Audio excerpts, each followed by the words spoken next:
Perfect hotel style Puri curry కోసం ముందుగా శనగపిండి తీసుకొని వాటర్ యాడ్ చేసేసి ఎటువంటి ఉంటలు లేకుండా కలిపి పక్కన పెట్టుకోవాలండి. ఇప్పుడు ఒక ప్యాన్లో ఆయిల్ యాడ్ చేసుకొని ఆవాలు, జీలకర్ర, శనగపప్పు, మినపప్పు అన్నీ వేసి ఎర్రగా వేయించుకున్నాక సన్నగా తరుక్కున్న అల్లం తరుగు కూడా వేసి 1 నిమిషం పాటు వేయించుకోవాలి.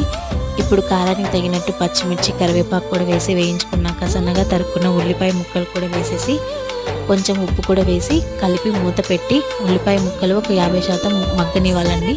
ఇప్పుడు ముందుగా కలిపి పెట్టుకున్న శనగపిండి మిశ్రమాన్ని కూడా వేసి బాగా కలుపుకోవాలి. అలాగే కొంచెం పసుపు కూడా వేసేసి కలిపి మంట సిమ్లో పెట్టేసి శనగపిండి మిశ్రమాన్ని బాగా వేయించుకోవాలి పచ్చివాసన పోయేటట్టు. అలాగే వాటర్ కూడా యాడ్ చేసుకోవాలండి కన్సిస్టెన్సీకి తగినట్టు. ఇప్పుడు మూత తీసేసి ఇందులో బాగా ఉడికించుకున్న ఒక బంగాళదుంప ముక్క, కొత్తిమీర వేసి కలుపుకుంటే కర్రీ రెడీ అవుతుంది.